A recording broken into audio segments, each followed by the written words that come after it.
Number 1. Number 2 مقابلہ کیا جائے، لڑا جائے.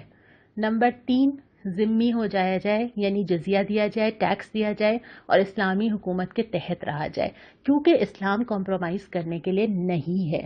یہ نہیں ہو سکتا کہ دوسرے بھی دین غالب رہیں اور اسلام بھی غالب رہے. یہ پاسبل ہی نہیں ہے، یہ فطری چیز ہی نہیں ہے. اسلام نے تو پوری دنیا پہ غالب ہونا ہے، اور اگر اس نے غالب کرنا ہے تو اس نے سامنے والوں کو سرنڈر کروانا ہے. تو جو اسلامی مملکت کے آنے کے بعد یہ جو صورت ہے، یہ اسی چیلنج سے شروع ہوتی ہے. چیلنج کیا جاتا ہے، قتال کا حکم دیا جاتا ہے، کہا جاتا ہے کہ اگر تمہیں ڈرنا ہی ہے تو اللہ سے ڈرو. اس دنیا میں اگر سب سے کوئی پاورفل اور طاقت والا ہے تو وہ اللہ ہی ہے، اس کے علاوہ تو کوئی نہیں ہے. اس کے بعد پھر یہ تصور کلیئر کیا گیا ہے کہ کیا تم نے مسجدوں کی مجاوری، حاجیوں کو پانی پلانا، اس طرح کی نیکی کو اور اللہ کی راہ میں جہاد کو، کیا دونوں کو برابر نیکی سمجھ لیا ہے؟ اور پھر اللہ تعالیٰ نے اس بات کو کلیئر کیا کہ نہیں، یہ دونوں برابر نہیں ہیں. ہمارے یہاں اس بات کا بہت رواج ہے کہ مسجدوں کی تعمیر کے لیے، مسجدوں کے مینار بنانے کے لیے، کسی ایسی جگہ پہ حاجی ہیں تو وہاں پہ کھانا بانٹنے کے لیے، ان چیزوں کو بہت بڑا ثواب سمجھا جاتا ہے، اور یہ ثواب ہیں. لیکن اس سے کہیں کہیں زیادہ بڑا ثواب یہ ہے کہ اللہ کے دین کو غالب کرنے کی کوشش کی جائے کسی بھی ذریعے سے، جتنا بھی ممکن ہو. تو یہاں پہ بھی یہی فرمایا گیا ہے کہ اگرچہ وہ بھی نیکیاں ہیں، لیکن اس سے بہت بڑی نیکی یہ ہے کہ تم اللہ کے دین کے لیے، اللہ کے لیے جد و جہد کرو. اس کے بعد پھر ہلکا سا تذکرہ غزوہ حنین کا آتا ہے، اور اس کے بعد پھر اصول بتا دیا جاتا ہے. هو الذی ارسل رسولہ بالہدی ودین الحق لیظہرہ علی الدین کلہ ولو کرہ المشرکون. یہ اللہ ہے جس نے اپنا دین اور ہدایت غالب ہونے کے لیے بھیجے ہیں. یہ جو اللہ کا دین آیا ہے نا، کسی کو کتنا ناگوار ہو، کتنا برا لگے، کتنا ہی وہ چاہتا ہو کہ ایسا نہ ہو، کافر ہو، مشرک ہو، منافق ہو، لیکن یہ دین آیا ہی اسی لیے. اس کو میری انفرادی زندگی سے لے کے میرے پورے معاشرے میں قائم ہونا ہے، اور جب تک یہ نہیں ہوا جب تک ہم دین پہ پوری طرح عمل نہیں کر رہے، تو یہ تو اللہ تعالیٰ نے طے کر دیا ہے. اس کے بعد پارہ نمبر 10 کا تیسرا ربع آتا ہے، اور بالکل شروع میں مال جمع کرنے پہ وعید کی گئی ہے کہ جو لوگ باطل طریقوں سے جمع کرتے ہیں، جو لوگ سونا چاندی جمع کر کے رکھتے ہیں، تو اللہ تعالیٰ نے اس پہ بہت وعید کیا ہے کہ وہ اپنے پیٹوں کو آگ سے بھرتے ہیں. نسی کے قاعدے کی مذمت کی گئی ہے. نسی یہ تھا کہ انسان اللہ تعالیٰ کے ساتھ چیٹ کرنے کی کوشش کرے، نعوذ باللہ. اس میں یہ کرتے تھے کہ ہر سال 1 مہینہ ایڈ کر دیتے تھے. ابھی تو ہم قمری مہینے کے حساب سے روزے رکھتے ہیں، اور رمضان اب گرمیوں میں آنے لگے ہیں نا. اگر ہم ہر سال 1 مہینہ اضافی ایڈ کرتے جائیں گے تو ہوگا یہ کہ ہم ایک ہی مہینے میں آتا رہے گا، اور اس سے جو ہم ہر موسم میں عبادت کرتے ہیں، کبھی آسانی میں کبھی مشکل میں، اس سے بچ جائیں گے اور اپنی مرضی کے مہینے میں ہی چلتا رہے گا. تو یہ ایک طریقہ انہوں نے اس وقت ایجاد کر لیا تھا کفار نے. دوسرا یہ تھا کہ حلال مہینے کو حرام اور حرام کو حلال. مثال کے طور پہ اللہ تعالیٰ نے حرمت کے مہینے رکھے ہیں کہ اس میں قتل یا لڑائی نہیں کرنی ہے، اس مہینے میں کر لیا اور کسی اور مہینے کو اس کے آلٹرنیٹ کے طور پہ حرام کر دیا. تو یہ چیزیں چونکہ اللہ تعالیٰ نے منع کیا تھا اس سے، اور یہ ایک طرح سے کوشش تھی کہ اللہ کے حکم کو بدل ڈالا جائے، تو یہاں پہ اس کی مذمت کی ہے. اس کے بعد فرمایا کہ کیا تم نے آخرت کے مقابلے میں دنیاوی زندگی کو پسند کر لیا؟ یعنی ہر وہ چیز جو انسان کو کسی غلط راستے پہ لے کے جاتی ہے، اس کا آخر میں ایک ہی وجہ ہوتی ہے کہ انسان دنیا حاصل کرنا چاہتا ہے. اس کو یہاں پہ صحیح کیا، بلکہ یہ بھی کہا کہ کیا تم زمین سے چمٹ کے رہ گئے جب تم سے کہا گیا کہ نکلو اللہ کی راہ میں، تو پھر تم اپنے وہ گھر، اپنی وہ چیزیں، اپنا وہ کمفرٹ زون، تمہیں وہ چھوڑنا گوارا نہیں تھا. تو اس پہ تبصرہ کرتے ہوئے فرمایا کہ آخرت چاہیے یا دنیا چاہیے؟ جو چاہیے اسی کے لیے انسان کو کھپنا بھی پڑتا ہے، لگنا بھی پڑتا ہے، ٹائم بھی دینا پڑتا ہے. پھر غار ثور کا واقعہ سنایا کہ جس طرح پریشانی حضرت ابو بکر نے پریشانی محسوس ہوئی، ان کا اظہار ہوا، تو اللہ کے نبی صلی اللہ علیہ وسلم نے کیا فرمایا تھا؟ غم نہ کرو، اللہ ہمارے ساتھ ہے. اور یہ ایک چیز سمجھ آ جائے، زندگی آسان ہو جاتی ہے. زندگی کا کوئی مسئلہ ہو، اللہ ہمارے ساتھ ہے. اور اس کے بعد اللہ تعالیٰ نے فرمایا نکلو، خواہ ہلکے ہو یا بوجھل. یہ 2 اپوزٹس ہیں، آپ اس میں کچھ بھی اضافہ کر لیجئے. ہلکے ہو یا بوجھل، بیمار ہو، تندرست، جوان ہو، بوڑھے، زیادہ پیسے رکھتے ہو، امیر ہو، غریب، جو بھی شامل کر لیجئے. گویا جو بھی تمہاری حالت ہے اس وقت، اس کے اندر جو پاسبلٹی ہے اللہ کے لیے کرو. کسی کے پاس بہت سارا ہوگا، کسی کے پاس کم ہوگا، کسی کے پاس وقت زیادہ ہے، کسی کے پاس کم ہے، کسی کے پاس پیسہ زیادہ ہے، کسی کے پاس کم ہے، تو جو ہے وہ لگا دو، جو بھی لے آؤ۔ مجھے ایک واقعہ یاد آیا، ایک بزرگ تھے حضرت عمر کے زمانے میں، اور جب ان سے منادی کی گئی کہ جو لوگ جہاد کے لیے آ سکتے ہیں وہ آ جائیں، تو ایک اتنے بزرگ تھے کہ ان کی بھویں ان کی آنکھوں پہ گر گئی تھیں اور 2 لوگ پکڑ کے لا رہے تھے۔ تو ان سے کہا گیا کہ آپ کیوں آ گئے، آپ کو تو نہیں آنا تھا؟ تو انہوں نے کہا کہ میں نے تو قرآن کی آیت پڑھی ہے، نکلو خواہ ہلکے ہو یا بوجھل، اور میں یہ سنا اور میں نکل آیا۔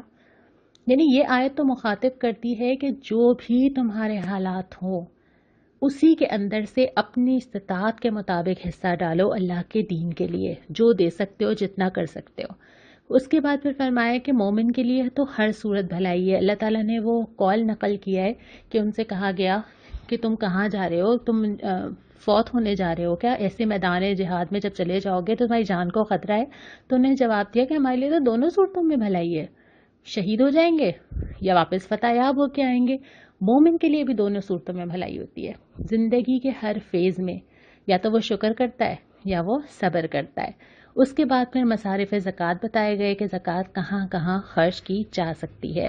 اور اس کا جو آخری ربع ہے نا، اس میں اللہ تعالیٰ نے 2 کریکٹرز بتائے ہیں کہ یعنی کہ 2 طرح کے لوگ ہیں، دونوں کے اعمال میں کیا ڈفرینس ہے اور پھر دونوں کے نتیجے میں کیا ڈفرینس ہے۔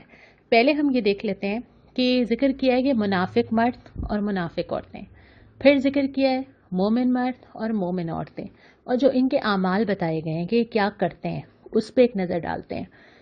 منافق مرد اور عورتیں ایک دوسرے کے ہم رنگ ہیں، یعنی ایک دوسرے کو سپورٹ کرتے ہیں، ایک دوسرے جیسے ہیں، ایک دوسرے کے ساتھ کمفرٹیبل ہوتے ہیں، برائی کا حکم دیتے ہیں اور بھلائی سے روکتے ہیں، خیر سے ہاتھ روکتے ہیں۔ اور خیر میں وہ ساری چیزیں آ جاتی ہیں، ایک تو یہ ہوتا ہے کہ انفاق اللہ کے لیے خرچ کرنا، اور ایک یہ ہوتا ہے کہ اپنی ذات سے دوسروں کو فائدہ پہنچا دینا۔ تو اس سے اپنے آپ کو روکتے ہیں، اللہ کو بھول جاتے ہیں، دنیا کے مزوں میں پڑ جاتے ہیں، دنیا کے مزے لوٹتے ہیں، بحثوں میں پڑ جاتے ہیں، چھوٹے چھوٹے سوال بحثوں میں الجھنا۔ اس کے برعکس جو مومن مرد اور عورتیں ہوتے ہیں یہ بھی ایک دوسرے کے ہم رنگ ہوتے ہیں، ایک دوسرے سے جڑے ہوئے ہوتے ہیں، ایک دوسرے کو سپورٹ کرنے والے ہوتے ہیں، بھلائی کا حکم دیتے ہیں، برائی سے روکتے ہیں۔ اور یہ دونوں چیزیں ساتھ ساتھ آتی ہیں۔ اللہ تعالیٰ صرف بھلائی کی بات نہیں کرتا، جہاں بھی ہم نے اب اتنی دفعہ پڑھا ہے ساتھ ساتھ یہ بھی آیا ہے کہ 2 کام ساتھ ساتھ چلیں گے، بھلائی کو بھی کہا جائے گا اور برائی سے روکا بھی جائے گا۔ نماز ادا کرتے ہیں، اللہ اور اس کے رسول کی اطاعت کرتے ہیں اور زکوٰۃ دیتے ہیں۔ اور یہ جو پوری 2 مختلف زندگیاں ہمارے سامنے آ رہی ہیں، ان کا اینڈ رزلٹ کیا ہے؟ اسی سپارے کے اسی ربع میں پھر آ جاتا ہے کہ یہ دونوں انجام میں کیا پاتے ہیں۔ جو منافق مرد و عورتیں ہیں اللہ تعالیٰ بھی انہیں بھلا دیتا ہے، جیسے انہوں نے بھلایا، دوزخ میں ہمیشہ رہیں گے، اللہ کی پھٹکار پڑے گی، سارے اعمال ضائع کر دیے جائیں گے اور آخر میں ان کے حصے میں صرف خسارہ آئے گا۔ لیکن جو مومن مرد و عورتیں، اللہ کی رحمت ملے گی، جنتیں ملیں گی، جنتوں کے بڑے بڑے باغات ملیں گے، سب سے بڑھ کے جو چیز ملے گی اللہ کی خوشنودی ملے گی۔ اور یہ اصل کامیابی، جو دنیا میں کامیابی سمجھتے ہیں وہ تو کامیابی نہیں ہے، کامیابی تو یہ ہے کہ اللہ راضی ہو جائے اور اللہ جنتوں میں داخل کر دے، اصل کامیابی ان کو ہی حاصل ہوگی۔ اور آخر میں اللہ تعالیٰ نے بہت سارے لوگوں کے دلوں کی کیفیت کا ذکر کیا ہے، اس کو سمجھنا بہت ضروری ہے۔ یعنی اعمال کی قبولیت کا دار و مدار دل کی کیفیات پر ہے۔ جن منافقین کے بارے میں ابھی ہم پڑھ رہے ہیں یہ تو اپنے آپ کو مومن ہی کہتے ہیں، کافر تھوڑی ہیں، یہ وہ لوگ تھوڑی ہیں جو کہہ رہے ہیں کہ ہم اللہ اور رسول کو نہیں مانتے، یہ تو وہ لوگ ہیں جو اپنے آپ کو مسلمان کہتے ہیں، لیکن اسلام کے باوجود ان کے اعمال بتاتے ہیں کہ انہوں نے اسلام کو دل سے قبول نہیں کیا۔ اور پھر جو لوگ یہاں پہ بہت ساری مثالیں غزوہ بدر کی دی ہیں کہ جب ان سے کہا گیا کہ اللہ کے لیے لڑو، اس کے درمیان میں کیا کیا کیفیات تھیں۔ ایک وہ تھے جو ساتھ گئے تھے، نکلے تھے نا گھر سے، قربانی تو دل دی تھی نا، خوف بھی ہوگا، گھروں سے آنا، سامنے موت بھی نظر آ رہی ہے، لیکن نکل کے آ گئے تھے۔ اللہ تعالیٰ نے ان کی قبول نہیں کی۔ اس کی وجہ کیا تھی کہ وہ فتنہ پھیلانے کی کوشش کرتے رہے، وہ ایسی باتیں کرتے رہے کہ اف کیوں آنا پڑا، یہ کیا ہو رہا ہے، اس سے بہتر تھا گھر چلے جاتے۔ اور کچھ لوگ ایسے تھے جو کہ اپنے گھروں کے اندر تھے، ان کے پاس عذرات تھے، وہ بیمار تھے، تو ان کو اللہ تعالیٰ نے کہا کہ وہ تو ہر وادی میں تمہارے ساتھ ہیں، کچھ لوگ ایسے تھے جن کو پیچھے چھوڑا گیا عورتوں اور بچوں کے پاس، کچھ لوگ ایسے تھے جن کے پاس سواریاں ہی نہیں تھیں اور وہ آ کے کہہ رہے تھے کہ ہمیں کچھ سواریاں دیں، ہم بھی جانا چاہتے ہیں، لیکن ان کو مجبوراً رکنا پڑا۔ کچھ لوگ ایسے تھے جو جا سکتے تھے لیکن ان کو کہا گیا کہ نہیں وہ گھر پہ رہیں، تو آنکھوں سے آنسو بہہ رہے تھے ان کے، کچھ بیمار تھے۔ تو اللہ تعالیٰ نے جو ساتھ تھے ان کے بارے میں فرمایا کہ اللہ کو ان کی ضرورت نہیں ہے، اللہ نے ان کا کچھ بھی قبول نہیں کیا۔ جو گھر پہ موجود تھے اللہ تعالیٰ نے کہا کہ وہ ہر وادی میں آپ کے ساتھ تھے اور ان کو ہر چیز کا اجر ملے گا۔ کیا فرق تھا دونوں میں؟ دل کہاں تھا؟ یعنی اچھے سے اچھا عمل بھی اگر دل کی کیفیت کے ساتھ نہ ہو تو اور کراہت کے ساتھ ہو اور مجبوری کے ساتھ ہو، اللہ کو ضرورت نہیں ہے۔ لیکن اگر دل کے اندر تڑپ موجود ہو، دل کے اندر شوق موجود ہو، اسباب موجود نہ ہو، کر نہ سکیں، اللہ تعالیٰ اس کو بھی قبول کر لیتا ہے۔ تو سب سے پہلے اپنے دل کے اندر جھانکنا ہوگا کہ ہمارا دل کہاں ہے، اور اللہ تعالیٰ اسی کے حساب سے ہمارے اعمال کو قبول کرے گا۔ اس کے بعد بس یہاں پہ ہمارا چوتھا ربع بھی ختم ہوتا ہے۔ پارہ نمبر 10 کے اندر کوئی دعا نہیں آئی تھی، تو اب ہم آج کچھ سوالات لے لیتے ہیں جو میں نے آپ سے گزارش کی تھی کہ اگر آپ قرآن جو ہم نے اب تک پڑھا ہے اس کے متعلق کوئی سوال کرنا چاہیں تو ضرور کریں۔ اس میں سے جو فقہی مسائل تھے ان میں سے میں نے بہت ساروں کو تو براہ راست جواب دے دیا، لیکن یہ کہ ہم چونکہ فقہ کی بہت تفصیل میں نہیں جا رہے یہاں پر، تو اس لیے وہ سوالات میں نے نہیں لیے ہیں۔ اچھا، ایک کوثر پروین سر سید ٹاؤن سے ان کا سوال ہے کہ کیا ہم لباس کے مقاصد کو پورا کریں؟ دیکھیں کوثر، یہ تو ہم خود بتائیں گے اپنے آپ کو۔ ہم نے جو لباس کی شرائط پہ بات کی تھی نا، ان کو ہم سامنے رکھیں اور اپنے لباس کو خود چیک کریں، لیکن 2-3 چیزوں کا اس میں خیال رکھنا ضروری ہے۔ پہلی بات یہ کہ اللہ کی بتائی ہوئی حدوں کو اور کلچر کی چیزوں کو مکس نہ کریں۔ بعض دفعہ یہ ہوتا ہے کہ ہم کلچرل چیزوں کو صرف اسلامی لباس سمجھ رہے ہوتے ہیں۔ اسلامی لباس اور ہمارا کلچرل لباس دو مختلف چیزیں۔ دوسری بات یہ کہ ہم لباس پہ پہلی نظر نہ ڈالیں، ہم پہلی نظر دل کے اندر ڈالیں۔ ہمارے یہاں جو اسلام پہ عمل کرنے کی ترتیب ہے نا، قرآن شروع کرتا ہے اندر سے، ایمان کی بات کرتا ہے، عقیدے کی بات کرتا ہے، فکر مندی کی بات کرتا ہے، تقوی کی بات کرتا ہے، بعد میں جا کے وہ والے احکامات آئے تھے جس میں اپیرنس چینج ہوئی تھی۔ ہم جب اسلام پہ عمل کرنا چاہتے ہیں تو ہم باہر سے شروع کرتے ہیں، اور ہم سب سے پہلے اگر بہت زیادہ دیندار نظر آنا چاہتے ہیں تو سکارف لینا شروع کر دیتے ہیں، حج سے واپس آتے ہیں فوراً سکارف لے لیتے ہیں۔ عقیدہ اندر سے درست ہونا، دل کا اللہ کی راہ پہ چلنا، اللہ سے تعلق ہونا، باقی چیزیں زندگی میں خود بخود آتی ہیں۔ اور یہی غلطی ہم یہ کرتے ہیں جب ہم دوسروں کو جج کرتے ہیں۔ ہم دوسروں کو بھی ان کے اپیرنس کی وجہ سے جج کرتے ہیں کہ وہ کتنے دیندار ہیں۔ اصل میں ایسا ضروری نہیں ہے۔ کبھی کبھی دینداروں والا حلیہ ہوتا ہے لیکن انسان اندر سے دیندار نہیں ہوتا، اور کبھی کبھی بظاہر حلیہ دیکھ کے ایسا لگتا ہے کہ شاید دین کی سمجھ ہی نہیں ہوگی، لیکن وہ انسان بہترین تقوی والا اور بہترین اخلاق والا ہوتا ہے، لیکن اپنا ٹائم لے رہا ہوتا ہے۔ ہر انسان جو ہے وہ زندگی میں مختلف کشمکش سے گزر رہا ہوتا ہے، ضروری نہیں ہے کہ ہم اس کو جیسا دیکھ رہے ہیں اس کی دل کی کیفیت بھی وہ سب ہو۔ ہم بہت ساری نیکیاں کرنا چاہتے ہیں، کر نہیں پاتے، اپنے ظاہری حلیے میں چیزیں بدلنا چاہتے ہیں، بدل نہیں پاتے، اس کا یہ مطلب نہیں ہوتا کہ ہمارا اللہ تعالیٰ سے تعلق نہیں ہے۔ تو پہلی چیز جس کی فکر کرنی چاہیے وہ یہ کہ ہمارا اللہ سے تعلق، ہمارا تقوی، ہماری عبادات کیسی ہیں، پھر یہ بعد میں بہت ساری چیزیں ہیں یقیناً ان کا بھی اہتمام کرنا چاہیے۔ اس کے بعد مجھے صدف صادق نے آسٹریلیا سے توجہ دلائی ہے کہ میں نے پارہ نمبر 5 کی ویڈیو میں غلطی سے قتل کرنے کو قتل عمد کہہ دیا ہے، جبکہ اس کی ٹرم قتل خطا ہے۔ آپ نے بالکل ٹھیک کہا ہے، اور آپ سب اپنے پاس تصحیح کر لیجئے۔ میں نے ذکر کیا تھا کہ غلطی سے قتل کرنے کا کفارہ کیا ہوتا ہے، لیکن میں نے وہاں پہ ٹرم جو ہے وہ قتل عمد کہہ دی تھی۔ اچھا ماریہ، آپ کا سوال یہ تھا کہ ماں باپ اگر شرک کا حکم دیں تو کیا کیا جائے؟ دیکھیں، جہاں ہم نے سورہ بنی اسرائیل میں پڑھا تھا کہ ماں باپ کے ساتھ حسن سلوک کرو، ان کو اف تک نہ کہو، اس کا تعلق ان کے مذہب سے نہیں تھا۔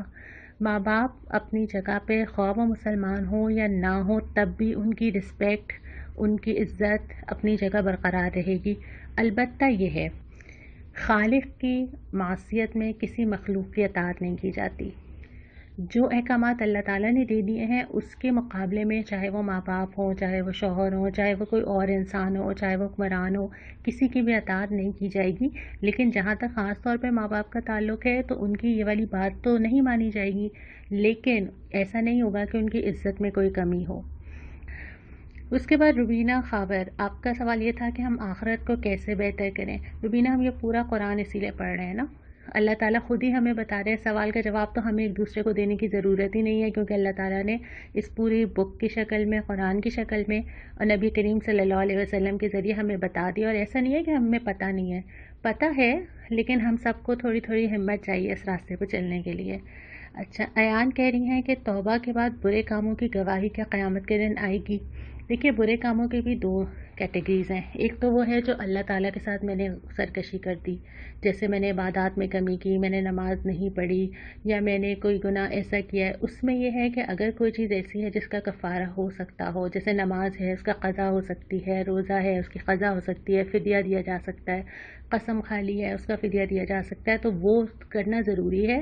اس کے بعد اللہ تعالیٰ سے توبہ کی جائے تو اللہ تعالیٰ نے یہ امید دلائی ہے کہ انشاءاللہ تعالیٰ اللہ تعالیٰ اس کو معاف کر دے گا، اور اس انسان کو ویسا کر دے گا جیسے وہ اپنی ماں کے پیٹ سے آتا ہے، بالکل صاف. لیکن جو دوسرے گناہ ہیں جس کا تعلق انسانوں سے ہے، اگر میں نے کسی کا حق مارا ہے، کسی کے پیسے لے لیے ہیں، کسی کے ساتھ زیادتی کی ہے، تو وہ معاف نہیں ہوں گے جب تک وہ انسان معاف نہ کرے.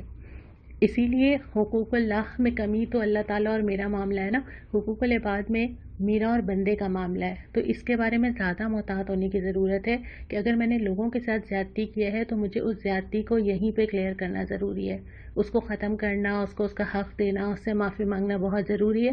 اور اگر ایسا نہ ہوا تو پھر یہ ایک شکل شاید یہ ہو جائے کہ میرے ثواب اور میری نیکیاں جو ہیں وہ اس کو دے کے جو ہے وہ معاملہ رفع دفع ہو جائے، وہ بھی میرے لیے پھر نقصان ہی ہے نا. تو اس لیے اس معاملے میں احتیاط کرنی چاہیے. لیکن سچے دل سے توبہ پہ اللہ تعالیٰ نے وعدہ کیا ہے کہ اللہ تعالیٰ کی رحمت بہت وسیع ہے اور اللہ تعالیٰ گناہوں کو معاف کر دیتا ہے. اسی طرح کے اور بھی بہت سارے سوالات ہیں، لیکن جس دن تھوڑا تھوڑا وقت ہوگا ہم انشاءاللہ تعالیٰ ان سوالات کو لیتے چلے جائیں گے. اس کے بعد ہم یہاں پہ آج کے سپارے کا اختتام کرتے ہیں. انشاءاللہ تعالیٰ کل ہم 11واں سپارہ شروع کریں گے. السلام علیکم ورحمۃ اللہ.